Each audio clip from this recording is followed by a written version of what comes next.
आज का topic Huygens principle है। कैमरा में ध्यान रखना, कोई जरूरत नहीं है, चलता रहेगा। Huygens principle spherical wave front, cylindrical wave front, plane wave front, इनके बेस पर है। ये कहता है कि each particle on a wave front vibrates in a same phase acts as new source of disturbance। इसने अपने रूल में 3 पॉइंट दिए। सबसे पहले ये कहता है कि जैसे कि मान लीजिए ये आपके पास एक फर्स्ट वेव फ्रंट है। ये क्या है आपके पास है? First wave front. इस फर्स्ट वेव फ्रंट पर कुछ पार्टिकल्स हैं जो वाइब्रेट कर रहे हैं। ये पहला वेव फ्रंट है, मैंने कह दिया मान लीजिए ए बी वेव फ्रंट है। यहां जो पार्टिकल्स है वो है A B C D. Clear? अब ये कहता है कि each particle on primary wave front और first wave front vibrates in same phase and creates a disturbance to the new particles and other particles और सेकेंडरी पार्टिकल्स। समझ आ गया होगा? ये कहता है कि पहले वेव फ्रंट में जो भी पार्टिकल्स हैं जो वाइब्रेट कर रहे हैं, ये दूसरे के लिए क्या कर रहे हैं? डिस्टर्बेंस क्रिएट कर रहे हैं। समझ आ गया होगा? थ्योरी मैंने आपके पास भेजी थी। अब ये कहता है कि ये सब जितने भी पार्टिकल्स हैं ये वाइब्रेट कर रहे हैं और डिस्टर्बेंस क्रिएट कर रहे हैं। पॉइंट क्लियर है? अब ये कहता है कि सेकेंड, पहले में तो हमने बताया कि that is called wave fronts. समझ आ गया? मैं लिख देता हूं each particle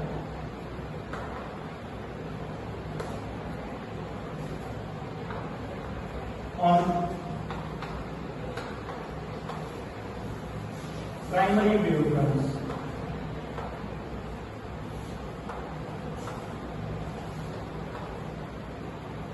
vibrates in same phase, creates a disturbance।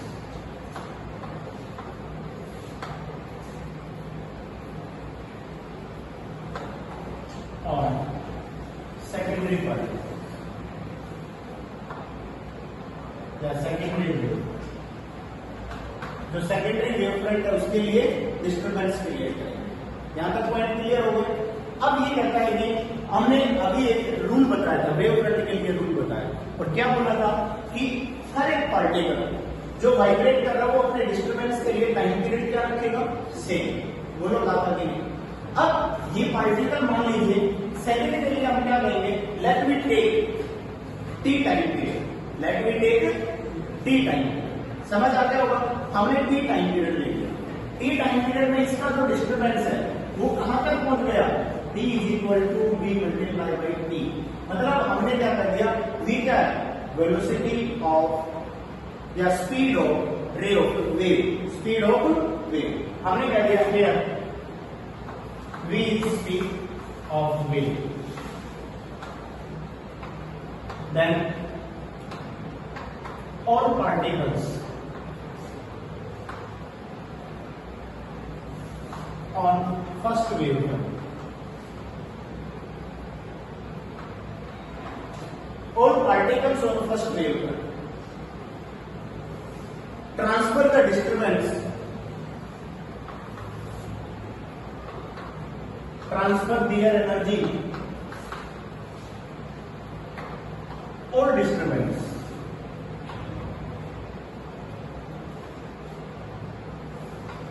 to distance d is equal to v और d is equal to c degree. सकते हो अगर आप एयर लेना चाहते हैं तो, क्योंकि आपको पता है c क्या आपके पास? स्पीड। t आपके पास क्या है? Time period. और डी आपके पास क्या है? डिस्टेंस। यहां तक समझ आ गया आप सभी को? और distance is equal to speed multiply by क्या होता है? टाइम। समझ आ गया? Then we draw a sphere of radius D is equal to C. अब हमने क्या किया? हमने यहां से D is equal to C T radius का एक स्फीयर ड्रॉ कर दिया। समझ आ गया? इसका मतलब मैं आपको ये बताना चाहता हूं कि जो पहला पार्टिकल है वो अकेले इस डायरेक्शन में डिस्टर्बेंस नहीं कर रहा है, ये इस डायरेक्शन में भी डिस्टर्बेंस कर रहा है, इस डायरेक्शन में भी। मैंने आपसे बताया था ना स्फेरिकल नेचर। अगर प्लेन वेव फ्रंट होता तो हम ओनली फॉरवर्ड मान लेते। जैसे कि आपने कहा कि ये मान लीजिए मैं प्लेन वेव फ्रंट बनाना चाहता हूँ, ठीक है। आपने कहा कि ये ए बी है, वहां पर भी हमने शायद ए बी लिया होगा। इसमें हमने कुछ पार्टिकल्स ले लिए, ये हमने कुछ पार्टिकल्स ले लिए, वही है A B C D E. Point clear हो गया होगा, जिस तरह यहां पर लिए हुए, ठीक है भाई। अब हमने क्या कहा कि यहां पर भी हम स्फीयर बना देंगे, और कितने रेडियस का बनाएंगे, d इज इक्वल टू सी। मतलब हम ये कह सकते हैं कि इतनी डिस्टेंस तक पहला पार्टिकल अपनी डिस्टरबेंस पहुंचा रहा है। क्या मेरी बात समझ आ गई? टी टाइम में इतनी डिस्टेंस तक इसने अपने डिस्टरबेंस को पहुंचा दिया। क्या सभी को समझ आ रहा है? Any doubt? अब ये अकेला थोड़ी है, ये सभी पहुंचा रहे हैं अपने अपने डिस्टरबेंस को, वो लोग पहुंचा रहे थे। और सभी की रेडियस क्या है, d is equal to C T. सभी की रेडियस क्या है, d is equal to C T. क्या ये बात सभी को समझ आती? यहां तक पॉइंट क्लियर है? अब हम इसमें भी बना सकते हैं d is equal to C T radius के स्क्वायर। ये सभी की सभी क्या है, d है भाई। कोई प्रॉब्लम है तो बताइए। या हमने v भी लिखा हुआ तो ये स्पीड मान लीजिए, कोई फर्क नहीं पड़ेगा। मान लीजिए किसी मीडियम में, तो मीडियम में स्पीड तो स्पीड ऑफ लाइट तो नहीं हो सकती ना, वहां तो क्या होगी, v होगी स्पीड, c तो नहीं लेते। तो देखिए अब हमारा अगला काम क्या है, हमने कहा कि हमारा जो डिस्टर्बेंस है ना वो यहां तक पहुंच गया, तो हम क्या करेंगे, टेंजेंट ड्रॉ करेंगे, इसका भी टेंजेंट ड्रॉ करेंगे। हर एक का क्या करेंगे बेटा, अरे टेंजेंट ड्रॉ करेंगे तो मेरे हिसाब से नया वेव फ्रंट बन जाएगा।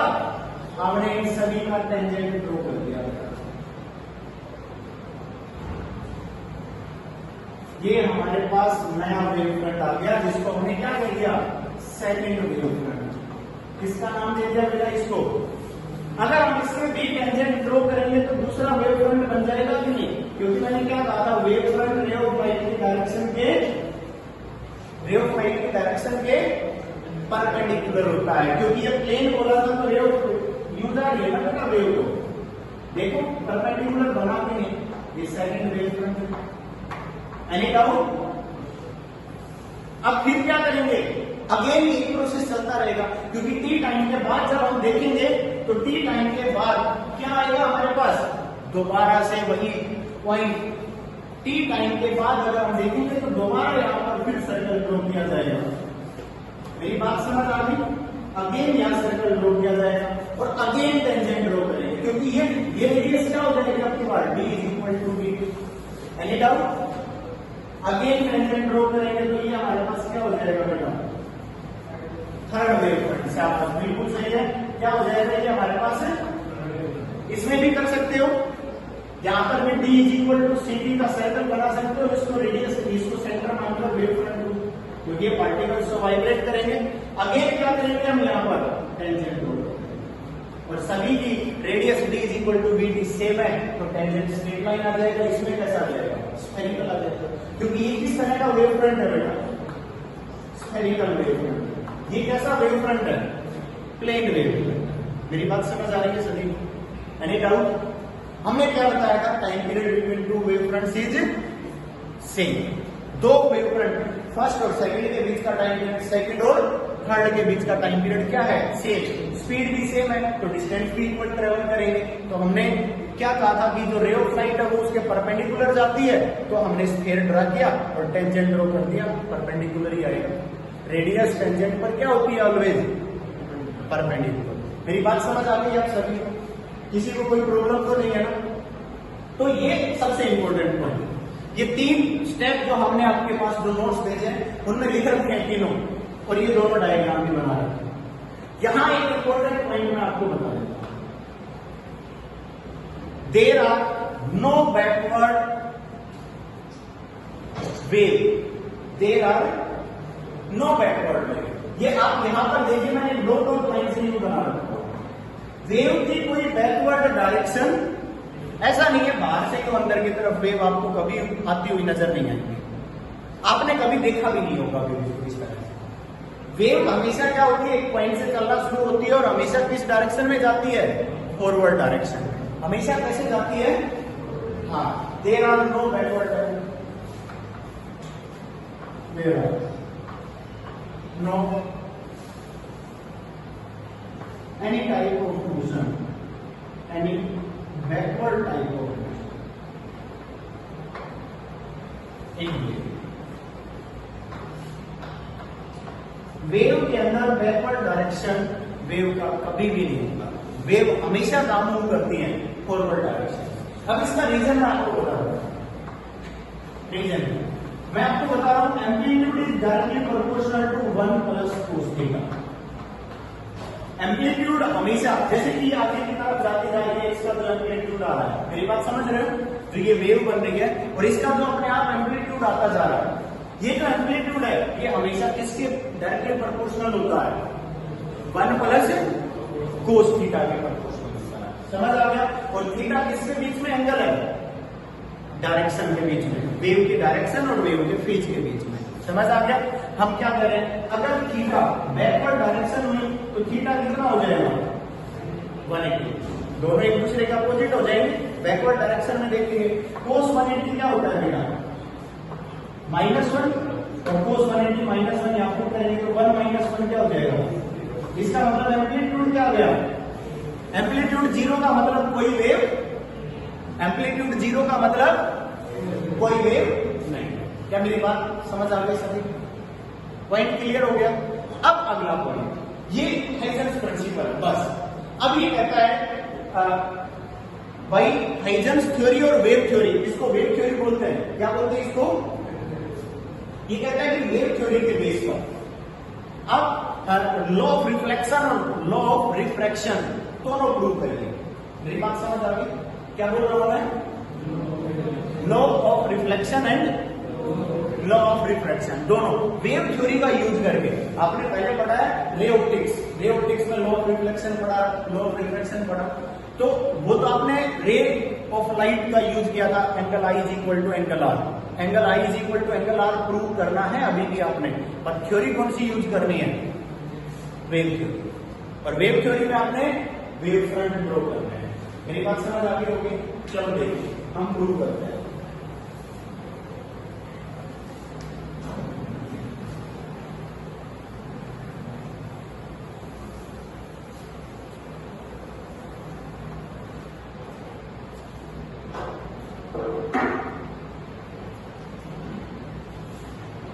Proof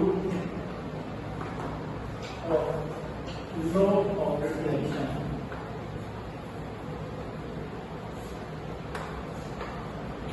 by using wave theory.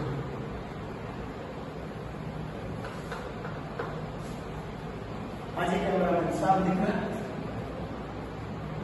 आपको? नहीं, कैमरे को इसमें दिख रहा है? अरे आगे डायरेक्ट नहीं बोल पक्का बेटी हो। कैमरा मैन आपको समझ आ रहा है? चलो देखिए बेटा, लॉ ऑफ रिफ्लेक्शन है तो सबसे पहले हमने तो मिरर लेना है ना? रिफ्लेक्शन प्रूव करेंगे। हमने क्या किया बेटा? एक प्लेन मिरर ले लिया, काफी इजी है, बहुत आसानी से समझ आता है। ठीक है, तो हम क्या करते हैं, हम जैसे कि वेव लेंगे तो रे ऑफ लाइट ड्रॉ कर देते हैं पहले तो 2 3 मान लीजिए प्लेन वेव ले लेते हैं। क्या ले रहे हैं? Plane wave. प्लेन वेव लेंगे तो आपको पता है ये पैरेलल आएंगे बेटा, भाई समझ आ रहा है? इसी तरह आएंगे ना। हमने क्या किया? 1 2 3 वेव या ए बी सी आप अपनी मर्जी से लेंगे। अब ये इस सरफेस पर इंसिडेंट हो गए और ये भी नहीं है, आप 2 ही ले लो ना, 2 ही ले लो, डायग्राम और इजी बन जाएगा आपके लिए, बस और कुछ नहीं। ठीक है, आप 2 ही ले लो, देखिए 1 and 2। अब हम क्या करेंगे? ये इंसिडेंट रे ऑफ लाइट है, जब ये सरफेस पर इंसिडेंट हो रही है तो क्या होगा? एंगल ऑफ इंसिडेंट दिखाना पड़ेगा। हमने क्या किया? यहां से नॉर्मल ड्रॉ कर दिया।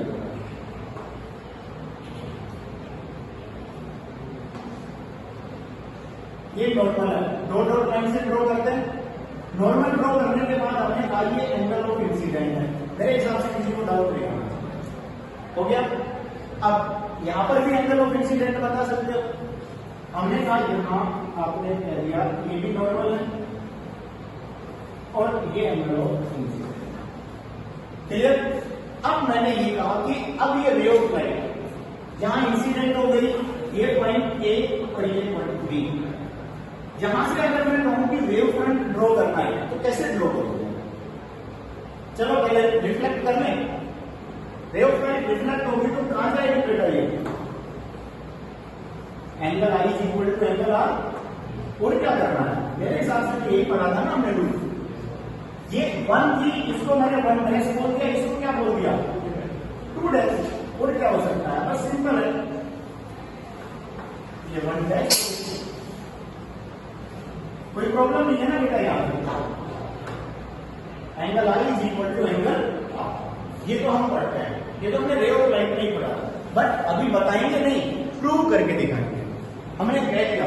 अब देखिए, मैंने कहा कि अगर हम यहां से देखते हैं, मैं इस पॉइंट से नॉर्मल, ये इस पॉइंट से वेव फ्रंट ड्रॉ करना चाहता हूं। मेरी बात समझ गए?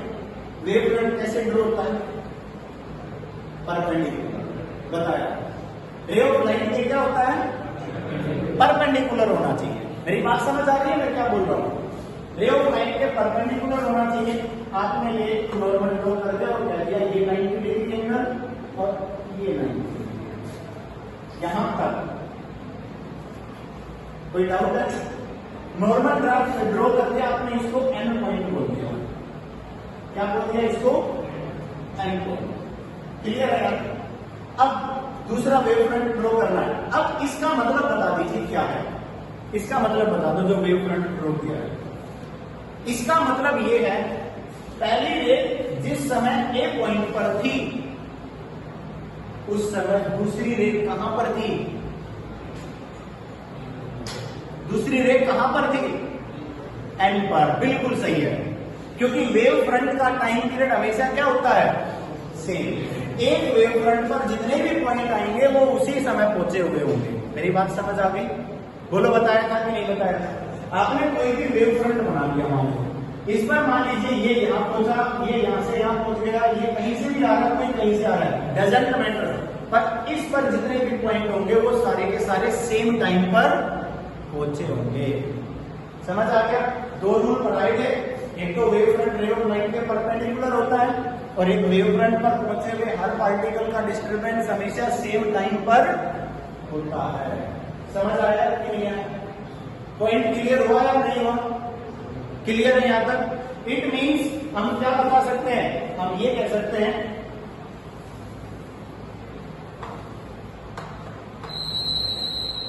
Disturbance in particle A in ray first and second at A and N are at same point because AN is the wave front of first and second wave। क्या समझ आया ये बात? क्या ये बात समझ आ गई? हमने कहा कि AN हमारी फर्स्ट और सेकंड रे का वेव फ्रंट है, इसलिए ए पॉइंट और एन पॉइंट का टाइम पीरियड सेम है। मतलब पहली रे ए पर पहुंच गई थी और दूसरी रे कहां पहुंची थी? एन तक ही पहुंची थी। दूसरी रे यहां नहीं पहुंची थी, दूसरी रे कहां पहुंची थी? एन पॉइंट पर। क्या मेरी ये बात सभी को समझ आ गई? कोई डाउट तो नहीं होगा? अगर डाउट नहीं है तो आगे समझ आ जाएगा। अब ये रे आगे जा रही है, यहां से आगे गई एन से बी पर गई, हमने दोबारा वेव फ्रंट ड्रॉ करना है। क्या करना है? दोबारा वेव फ्रंट ड्रॉ करेंगे। आपको पता होना चाहिए भाई साहब, ये रे तो यहां से यहां पहुंच गई और ये रे यहां से कहां गई है? बोलो। एन नहीं गई भाई, रिफ्लेक्टेड कौन सी है? ए से 1 डैश की तरफ गई है। अरे रिफ्लेक्ट हुई है ना, तो रिफ्लेक्टेड कौन सी थी? आर एंगल कहां बना हुआ है? मेरे भाई आर एंगल आपने ये बनाया हुआ है, इस वेव फ्रंट पर तो आपने 90 डिग्री शो कर रखा है, देखो ध्यान से। आ गया समझ में? अरे आ गया समझ में? किसी को कोई डाउट तो नहीं है ना? तो भाई ये तो इधर नहीं है, तो यहां से परपेंडिकुलर ड्रॉ करो इसके ऊपर, और इसको कह दिया हमने एंगल। कोई प्रॉब्लम है? नहीं है, क्योंकि इस पॉइंट पर आने के बाद ये 90 डिग्री इस 2 डैश पर होगा, क्योंकि यहां आने के बाद ये रिफ्लेक्ट हो रही है। बोलो, दोनों पर बन गया 90 डिग्री। इसका मतलब मैं यहां कह देता हूं हियर बी एंड डैश एक secondary wave front which is perpendicular mode reflected ray. क्या मैं सही लिख रहा हूं? रिफ्लेक्टेड रे के ऊपर परपेंडिकुलर ड्रॉ किया है। इसका मतलब बी पॉइंट और एंड पॉइंट पर वेव सेम टाइम पे पहुंची है। किसी को कोई डाउट है? समझ आ गया? अब ध्यान से देखिए, आपने क्या कहा? आपने कहा ए पॉइंट पर और एन पॉइंट पर सेम टाइम में पहुंची थी, ये एन से बी पर आ गई और ये ए से एन डैश पर चली गई। कोई डाउट है? रे मैं आज सीधा लिख रहा हूं, रे travel with speed v, then it reach, then हम सीधा लिख लेते हैं, ज्यादा बढ़ाएंगे नहीं, हम कहेंगे a to n dash is equal to, और ये कहा था b से, भाई a से n डैश और n से क्या लिखेंगे b, is equal to velocity multiply by speed multiply by time. Problem है, एक वेव फ्रंट से दूसरे वेव फ्रंट की डिस्टेंस क्या बताई थी? Speed multiply by time. भाई इस वेव का पहला वेव फ्रंट कहां था? ए पर, और इसका दूसरा कहां है? एन डैश पर। तो इन दोनों के बीच की जो डिस्टेंस है वो क्या हो जाएगा? d इज इक्वल टू क्या लिखेंगे? वेलोसिटी मल्टीप्लाई बाय टाइम लिखेंगे कि नहीं? Speed multiply by time. इस वेव का पहला वेव फ्रंट कहां है? एन पर, और दूसरा कहां है? बी पर। एन से बी तक की डिस्टेंस भी क्या लिखी जाएगी? बी इज इक्वल टू, कोई डाउट है? ये इक्वल आ गया। अब सिंपल हम क्या करेंगे? फिर दो ट्रायंगल ले रहा हूं बस, ए बी और एन डैश, ए बी और एन। ए बी तो दोनों में कॉमन है, वेव फ्रंट ड्रॉ किए, एक तो एन पर किया था, दूसरा बस वेव फ्रंट के साथ ट्रायंगल लेनी है। याद रख लोगे, ए बी का अर्थ क्या है? सेम, पहला वेव फ्रंट एन पर था, ये triangle and A B and दो ट्रायंगल हो गए। इन दोनों ट्रायंगल के अंदर ध्यान से देखना बेटा, ए बी क्या है? कॉमन है, ए बी कॉमन है। 10th क्लास में पढ़ा होगा ये सब आपने। ए बी कॉमन है, आपने देखा यहाँ N dash 90 degree angle show कर रहा है, यहाँ एन क्या कर रहा है? मीन्स हम क्या कह देंगे बेटा? A N dash B is equal to A N B is equal to 90 degree. Any doubt? कोई डाउट है? एक ट्रायंगल के अंदर तो यहाँ 90 है, दूसरी ट्रायंगल के अंदर यहाँ 90 है, 90 हो गए। ए बी दोनों में कॉमन है। एक चीज और देखिए, मैंने अभी बोला ए से एन डैश और बी से एन दोनों इक्वल है, ये लिख रखा है।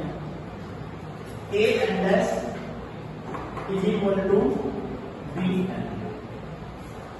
शायद आपने 10th क्लास में पढ़ा होगा, साइड एंगल साइन। कॉन्ग्रुएंस हो गई, ट्रायंगल्स आर क्या हो गई? पक्का? क्लियर?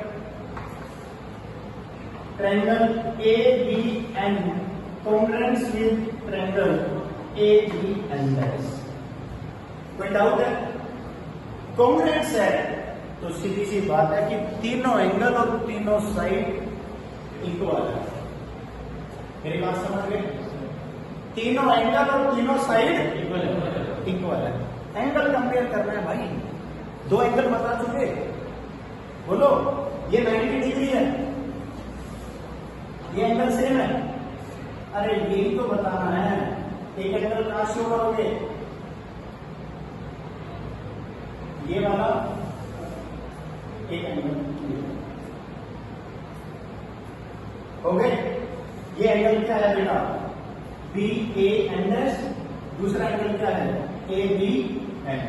बोलो कहते ट्रायंगल के एंगल तो ले सकते हो ना भाई, एक ट्रायंगल आपने ये ली हुई है, तो इसमें एक एंगल तो ये ले लिया आपने, एक ये वाली ट्रायंगल ली हुई है, एक एंगल ये ले लिया, ये दोनों में क्या कर सकता हूं, then angle B A N S is equal to angle A B N.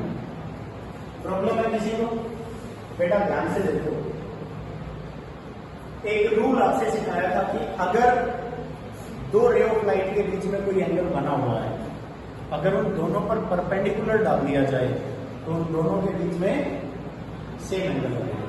याद होगा एक सिंपल सा एग्जांपल जो मैं हमेशा देता हूं कि ये हमारे पास कोई इंक्लाइन प्लेन है, ये एंगल क्या है, थीटा है ना। आप क्या करते हो, क्या ऑब्जेक्ट रखा था, कहते हो वेट तो नीचे लग रहा है, ये वेट तो इस लाइन पर परपेंडिकुलर हो गया, ये यहां परपेंडिकुलर डाल दिया, तो ये एंगल क्या दिखाते हो, थीटा। बोलो दिखाते हो, सिंपल है ना। और ये काफी बार मैथमेटिकल टर्म से समझाया हुआ है, तो ये याद रखना, दो लाइन के बीच में जो एंगल बना हुआ है, अगर उन दोनों पर परपेंडिकुलर डाल दोगे, जरूरी नहीं है यहीं से ही, मैं कह रहा हूं इस पॉइंट से परपेंडिकुलर डाल दो, तो इस पॉइंट पर जो एंगल बनेगा, जैसे कि एक परपेंडिकुलर यहां डाल दिया, एक परपेंडिकुलर यहां डाल दिया, ये एंगल थीटा होगा। निकाल लेना, मैथमेटिक्स से और कुछ नहीं, समझ गए। किसी भी पॉइंट से अगर आप ड्रॉ कर लेते हो तो वहां पर भी कितना एंगल बनेगा, थीटा बनेगा, ठीक है। तो जल्दी से देखिए एक बार, आप एक बात बताइए, ये रे ऑफ लाइट आ रही है, यहां एक परपेंडिकुलर ये नॉर्मल ड्रॉ, ये वेव फ्रंट ड्रॉ किया था, अरे वेव फ्रंट ड्रॉ किया हुआ है, दूसरी ये नॉर्मल आ रहा है, इस पर ये सरफेस परपेंडिकुलर है, इन दोनों के बीच में कितना एंगल है, अरे नॉर्मल और इंसिडेंट के बीच में कितना एंगल है, तो इन दोनों पर जो परपेंडिकुलर दिया हुआ है इनके बीच में कितना एंगल होगा, बोलो होगा कि नहीं। इसी तरह यहां देखिए, ये रिफ्लेक्टेड रे ऑफ लाइट जा रही है, ये नॉर्मल है, इनके बीच में कितना एंगल है, ये वेव फ्रंट जो ड्रॉ किया गया था ये किसके ऊपर किया गया था, रिफ्लेक्टेड के ऊपर, अरे किया गया था कि नहीं, मेरी बात समझ रहे हो। और ये नॉर्मली सरफेस पर इंसिडेंट किया गया था, तो ये एंगल क्या हो गया, बोलो हो गया कि ये क्या हो गया, एंगल आई, और ये क्या है, ये एंगल आई तो है, तो ये क्या है, हो गया। मेरी बात समझ आ गई, that is law of reflection. आपने वेव थ्योरी का यूज करके प्रूव करना है, समझ आ गया। थोड़ा मैथमेटिक्स है, 10th क्लास का मैथमेटिक्स है और कुछ नहीं, समझ आ गया। तो